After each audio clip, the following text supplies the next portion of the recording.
Good afternoon, ladies and gentlemen, and welcome to the Coventry Place residential community.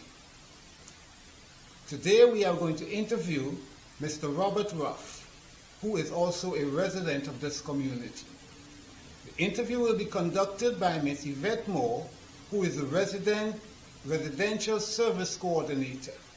She is responsible for social engagements, weekly activities, and special events. Welcome, Ms. Yvette Moore.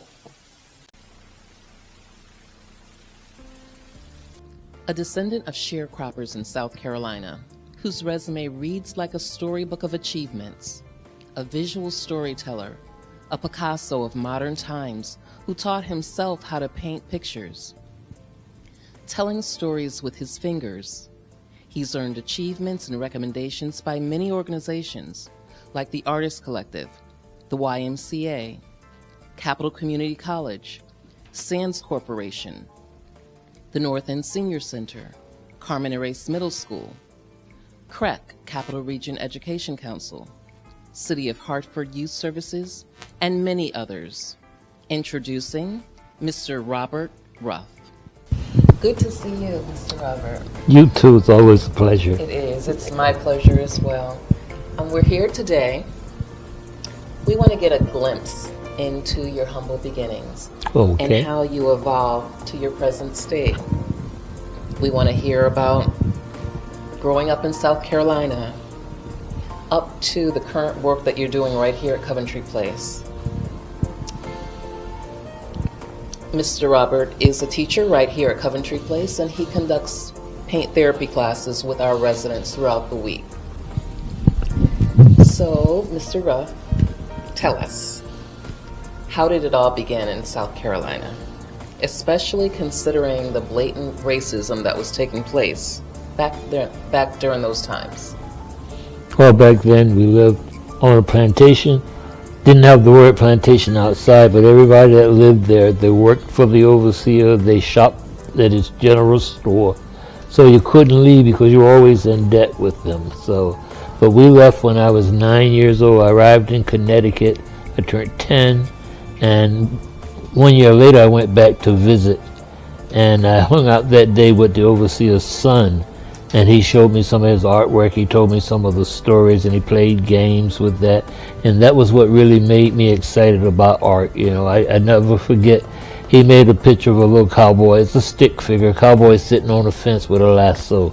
And I said, man, that seemed to be so much fun. I remembered how to make that drawing. Wow. So when I came back, I started practicing that and learning how to make other objects. So that was the really kickoff for it. That was where the inspiration began. Mm-hmm. So we want to just walk in your footsteps for a moment. So going back to that plantation, and what was it like? What was farm life like? Well, I guess at the time it was okay. I didn't know much better. But it was some tough times, you know. The racism was really tough. If we went uptown and if a white woman was facing us, we were not allowed to look them in the face. You know, we had to look down. We had separate water fountains.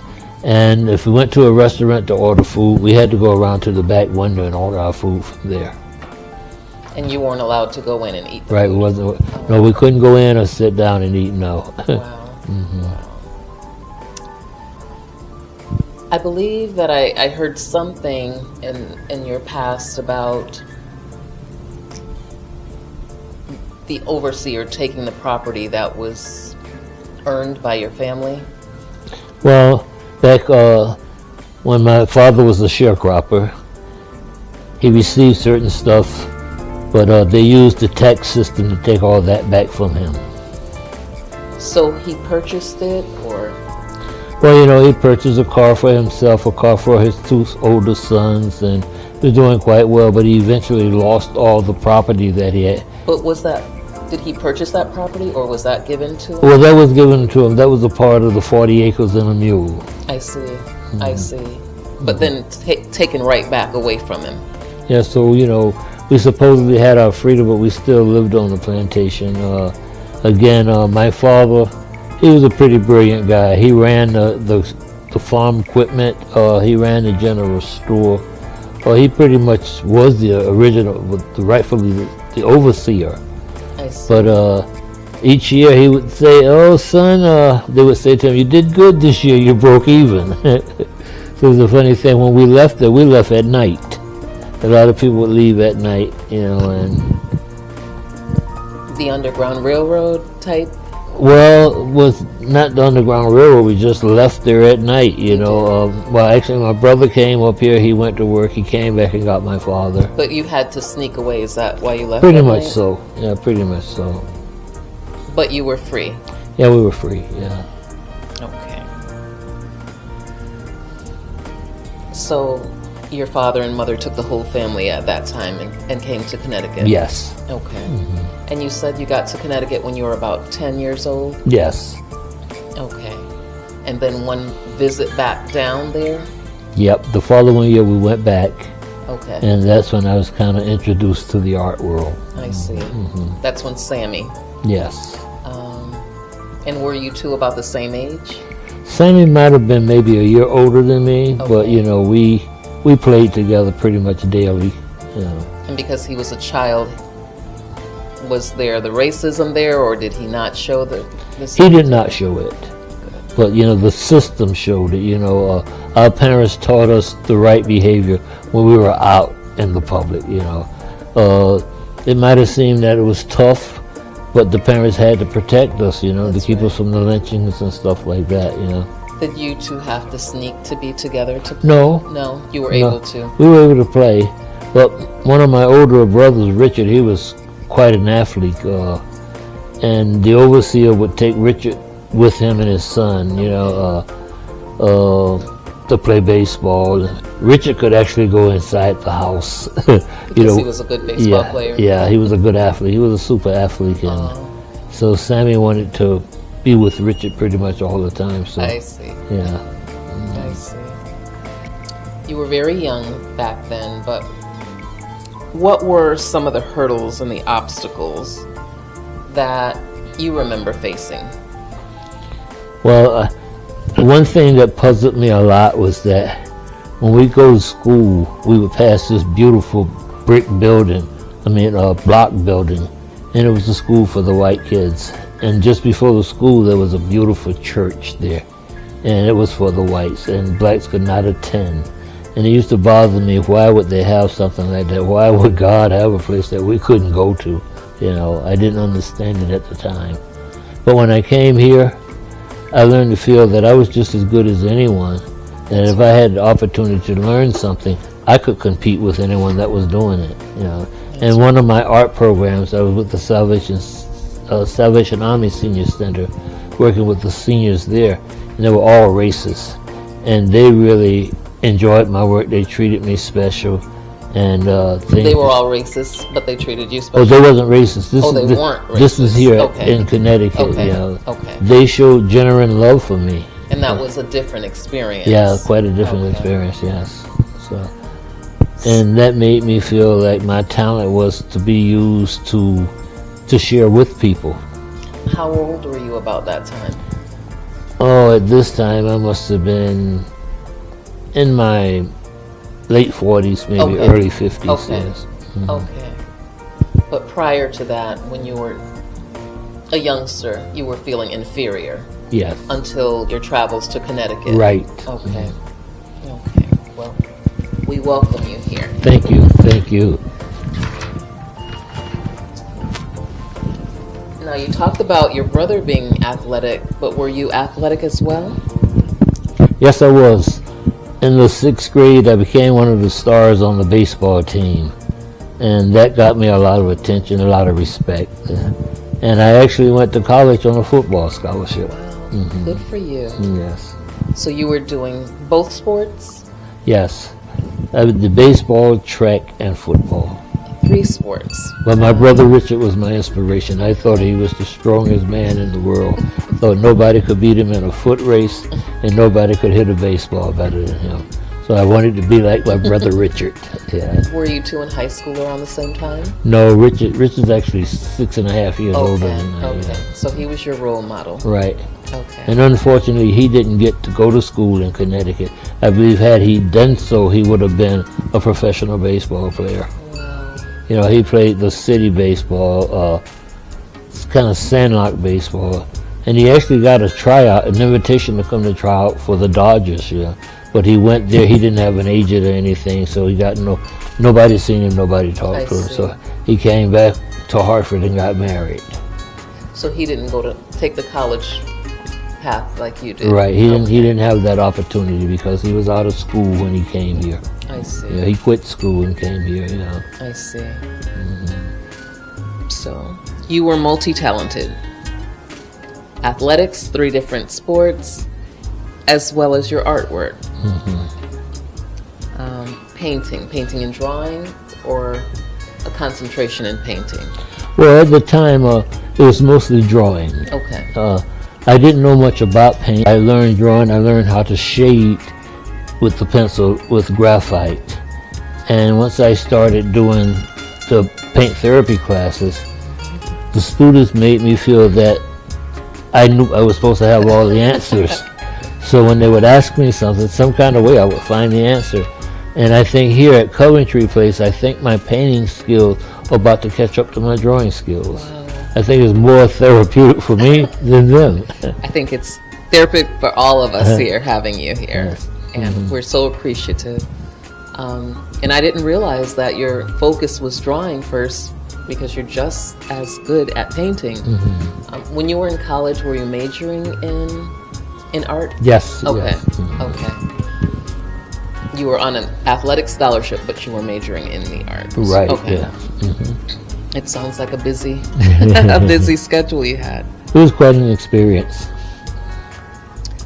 Do you remember or recall why your parents chose Hartford? Well, an uncle of mine, he had left South Carolina and he had came to Connecticut and he had gotten established here. Okay. So he was kind of like the pipeline, and the rest I of the see. family started to follow him. I see. In fact, he let me have a building for $85 a month.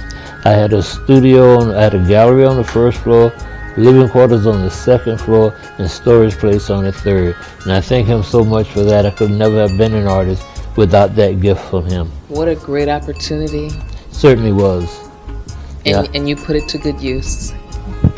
Yes, I created the Inspirational Studio Galleries. It's at 20. Where was it located? It was at 28 Sanford Street in Hartford. Okay. And was it open to the public?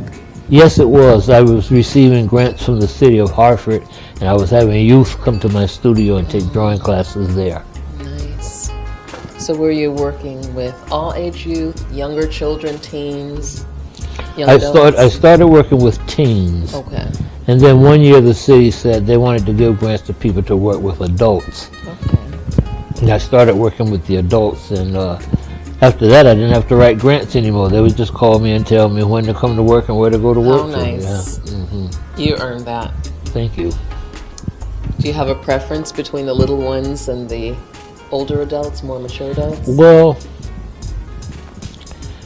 the young kids, they don't have any fears. You know, they'll take a paintbrush and some paint and they'll just go to town. Some of the seniors, they want it too perfect, too quick. And then, well, the therapeutic part about it, some that just wanted me to make them a picture, some that wanted me to help them make a picture, and there was actually a lot that really wanted to learn. And they would tell the children that I'm in a painting class, and they say, oh, sure. But when they see the picture, they would take them. So they would all brag about how many different states that their paintings were in. Wow. Wow. I do remember hearing you say one day, like some of the participants seemed natural because they would let go and just allow themselves to paint without restricting themselves. Just let their lines be free. And that comes from not being fearful, right? The thing is, I wouldn't allow an eraser in my class because I thought that it made them try to be too perfect at one time. You know? I said, if you don't like the line, you do it with a light pencil. If you don't like it, you just smudge it out with your finger and you just keep going, you know. And, you know, I'm having that issue with some people here at Coventry Place, you know. It's kind of like a reverse way of thinking, because normally when you're in school, you're expected to be perfect. So you're erasing, trying to get it right. So here you're teaching them to just do it and then improve upon what you've done. Well, I listen to Bob Ruff. I watch his paintings on TV. And he said, we don't make mistakes, we have happy accidents. I like that. Yes. So like that. I keep drilling them with that, yeah. That's an inspirational phrase to allow them to be free. And and I have to say, we have a residence here. Oh, for the first 2 or 3 months that I noticed her, she sat in a wheelchair. She never spoke at any meetings. Her facial expressions never changed. And I was beginning to think that she had dementia or something, that she couldn't talk. So her daughter came to me and said, could she participate in the paint class? I said, sure. Now she comes in, she talks, and she paints, and she really don't want me to do too much on her picture. Wow. So it makes me feel good every time I see her walk into the class. Wow, that's impressive. Yeah. Well, that speaks to your ability. Well, because it's not about inspire. it's not about creating professional art. It's about creating an atmosphere so they can come, enjoy themselves for 2 or 3 hours, laugh, tell a few jokes, and just maybe walk out with a finished painting. That's right. And that's how it all started. I remember paint therapy. It was called Wonderful Wednesdays before the days increased. It was just an atmosphere, like you said, a calming, relaxing atmosphere to smile, have fun, and just do something special. Yes. But you've turned them into master artists. Now they're producing all these masterpieces that are hanging on the walls. So good for you. And I believe that you have people some of the people in the class may even have various disabilities with their hands. Yes. Yeah, I have one student, I got a hand that I can't open all the way, but I have a student who had 2 hands like that, and she sat for about a year watching us draw. And I said, Shirley, if you have the desire, I can teach you to paint. Wow. And she's in that room, she was in the class one day till 10 o'clock at night. Isn't that something? She spends 4 to 5 days a week in the studio. Yeah. That's remarkable. It is. It's rewarding too. Yeah, I like the word that you chose, desire, because that makes all the difference. Right. If you have the desire, you can learn. That's right. Or right. if you have a passion for something, you can develop it. Excellent.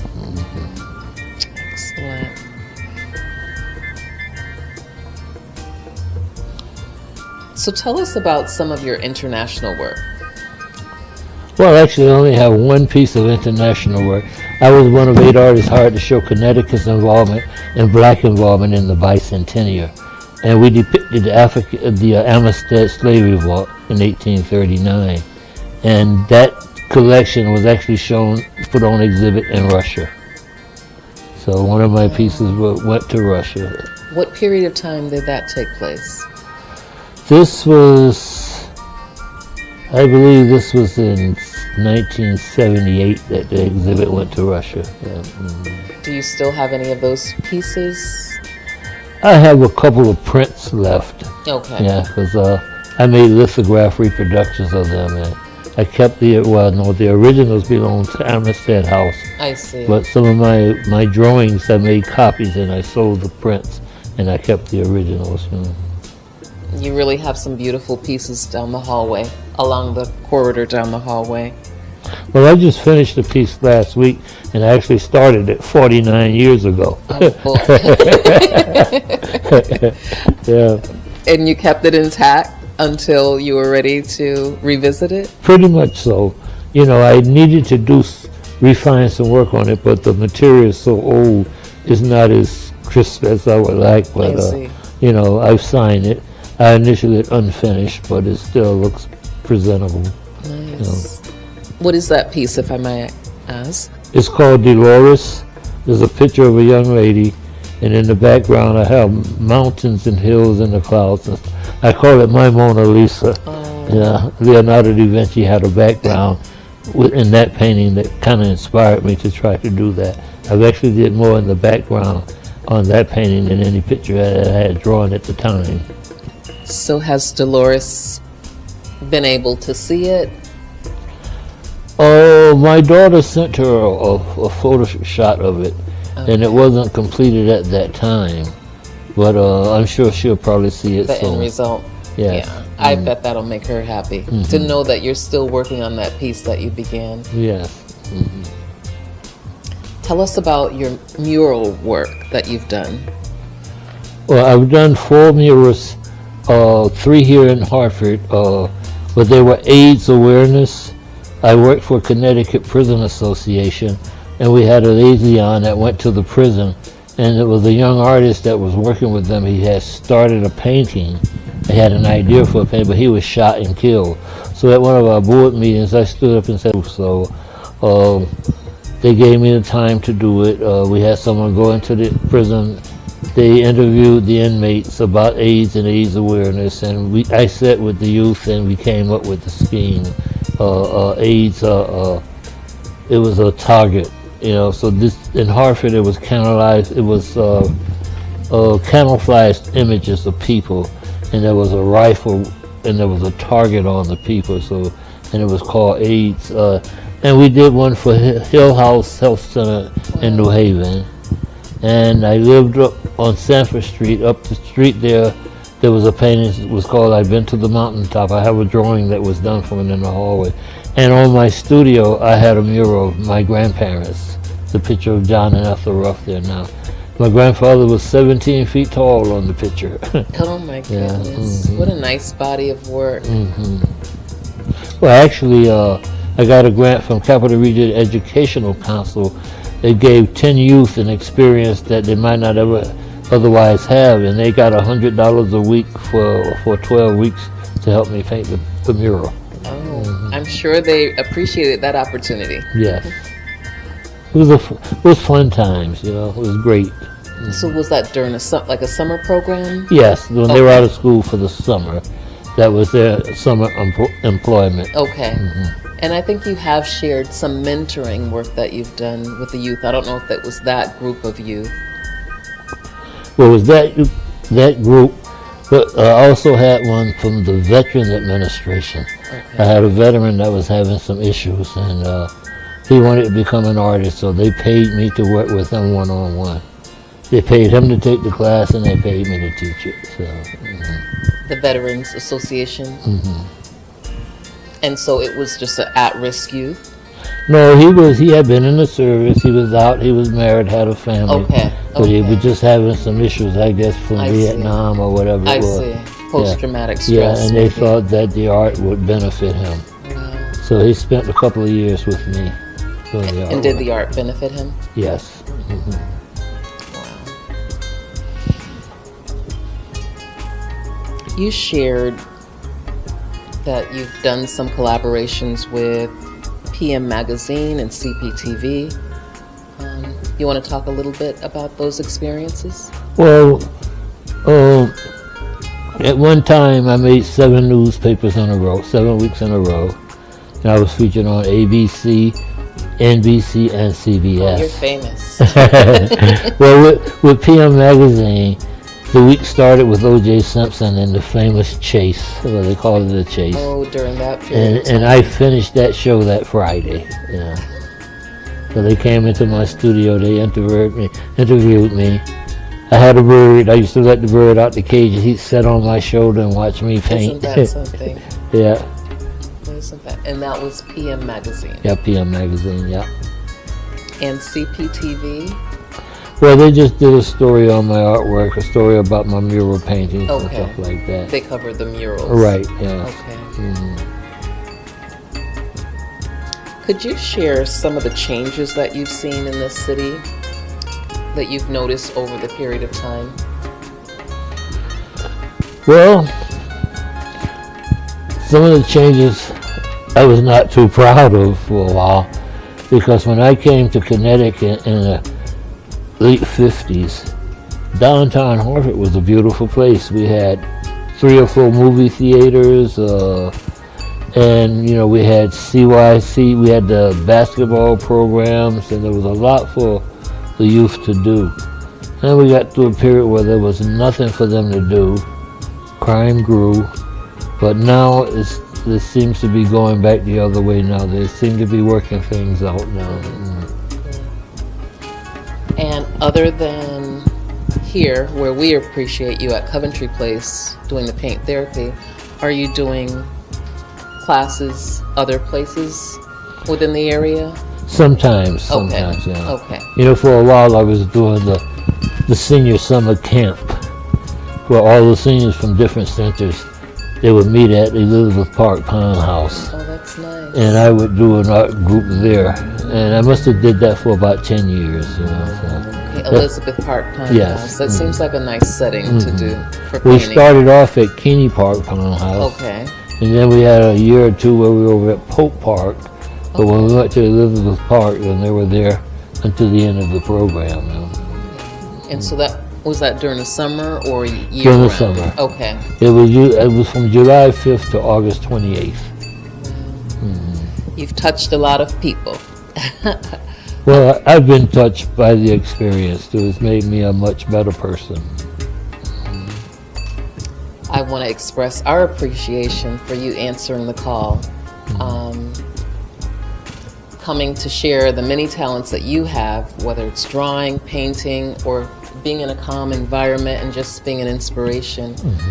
We want to thank you for opening up your door and sharing your talents. Well, I want to thank you for knocking on my door and asking me if I knew anybody who do paint therapy. That's what I think. I might could do that. Well, I'm so glad you answered. Yeah. You know, my walking now, I'm walking with a walker. I'm stumbling around, but my mind is wide open now. Man, I can't stay out of the studio. I see you in there often, Yeah. and the residents can't get enough of you. I see them going in there all different hours, all different days of the week. It started off with 1 day a week, and then that increased. You're certainly a blessing to us here. Well, I remember I missed one Wednesday. I didn't come in. And Miss Pam said to me, Robert, when I don't have my paint therapy, my whole week is messed up. I said, well, Miss Pam, I promise you, I would not miss another Wednesday. But now she paints with me about 5 days a week. In fact, she called me today, are you going to paint today? Unfortunately, I had a doctor's appointment at 10:30, so I said, no, I'm not going to paint today. Yeah. It is therapy for them. It certainly is indeed therapy. And so when you're not there, even though you have a life outside of painting, doctor's appointments and other family events, you're certainly missed. Thank you. So we certainly appreciate you, and thank you for being here. Thank you for having me. Ladies and gentlemen, and to the listening audience, we wish to thank Mr. Robert Ruff for giving us the opportunity to interview him, and Ms. Yvette Moore for being our graceful interviewer. We thank you very much, and we're looking forward to many more like this. Thank you very much.